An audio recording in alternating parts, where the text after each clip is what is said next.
સુરતના દિંડોલી વિસ્તારમાં ગઈકાલે રાત્રે અંશ નામના યુવકની કરપીણ હત્યા કરવામાં આવી હતી. પોલીસે ગણતરીના કલાકોમાં હત્યા કરનાર 2 આરોપીઓની ધરપકડ કરી છે. સુરતમાં એક બાદ એક હત્યાના સિલસિલો યથાવત છે. સુરતમાં દર 2 દિવસે હત્યાના બનાવો સામે આવતા હોય છે. ત્યારે દિંડોલીમાં મહાદેવનગરમાં રહેતા યુવકની સરેઆમ હત્યા કરવામાં આવી હતી. ગઈકાલે રાત્રે સુરતના દિંડોલી વિસ્તારના સાંઈનગર સોસાયટી પાસે આવેલ બ્રિજેશ મસાલા એન્ડ કિરાના સ્ટોર્સની સામે ઉભેલા 19 થી 22 વર્ષીય અંશ આનંદ સિરસાતે નામના યુવકની કરપીણ હત્યા કરવામાં આવી હતી. અંશ ગત રોજ મહાદેવનગરની પાસે આવેલ સાંઈનગર સોસાયટી પાસે મોબાઈલ પર વાત કરતો હતો ત્યારે મૃતક મોબાઈલ પર કોઈને ગાળો આપતો હતો તે બોલવાની ના પાડવાના બહાને આરોપીઓએ અંશ સાથે ઝઘડો કર્યો હતો. ઝઘડો શાંત થયા બાદ ફરી મૃતક અને આરોપીઓ વચ્ચે પાછો ઝઘડો થતા એક ઈસમે અંશને પકડી બીજાએ અંશને ચપ્પુના ઉપરા છાપરી ઘા મારી આરોપીઓ નાસી છૂટ્યા હતા. જેથી આ બનાવની જાણ મૃતકના ભાઈને થતા તેણે ત્યાં જોયું તો અંશ લોહીથી લથપથ હાલતમાં પડ્યો હતો. જેથી અંશને સારવાર અર્થે તાત્કાલિક હોસ્પિટલ લઈ ગયા હતા, જ્યાં ટૂંકી સારવાર દરમિયાન યુવકે દમ તોડ્યો હતો. ઘટનાની જાણ દિંડોલી પોલીસને થતા પોલીસના ઉચ્ચ અધિકારીઓ સહિત દિંડોલી પોલીસનો કાફલો ઘટના સ્થળે પહોંચી આરોપીઓને પકડવા તપાસ હાથ ધરી હતી. સૂત્રો પાસેથી મળતી માહિતી મુજબ મૃતક અંશ બારડોલી ખાતે આવેલ નશામુક્તિ કેન્દ્રમાં સારવાર હેઠળ હતો અને થોડા દિવસો અગાઉ જ પોતાના ઘરે આવ્યો હતો. વધુમાં મૃતકના ભાઈએ જણાવ્યું કે અંશ માર્કેટમાં સાડી પેકિંગનું કામ કરતો હતો તો અંશની હત્યા જૂની અદાવતમાં થઈ હોવાની અંશના ભાઈએ હકીકત જણાવી હતી.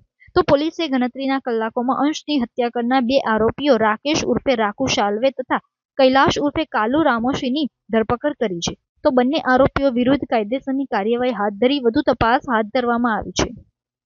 દિંડોલી પોલીસ સ્ટેશન વિસ્તારમાં ગઈકાલે એક મર્ડરનો બનાવ બન્યો હતો.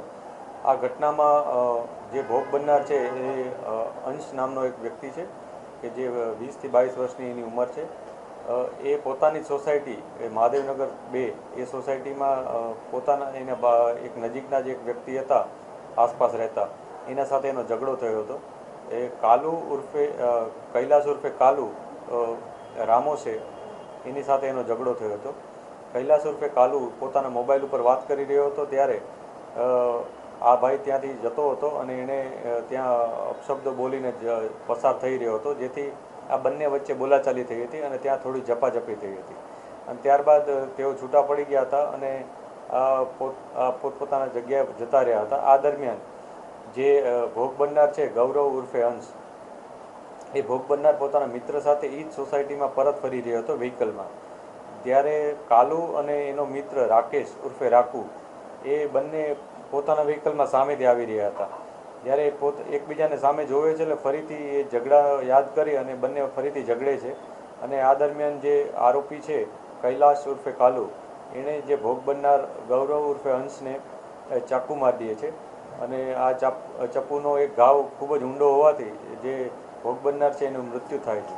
પોલીસે આ બાબતે તત્કાલ સ્થળ વિઝિટ કરી તપાસ શરૂ કરી દીધી હતી અને ગુનો રજીસ્ટર કરી અને બંને આરોપીની ધરપકડ અત્યારે તજવીજ ચાલુ છે અને બંને આરોપીઓના ગુનાહિત ઇતિહાસ વિશે પણ અમે તપાસ કરી રહ્યા છીએ. કેમેરામેન યાસીન મેમન સાથે Rashmi Rana, voice India TV.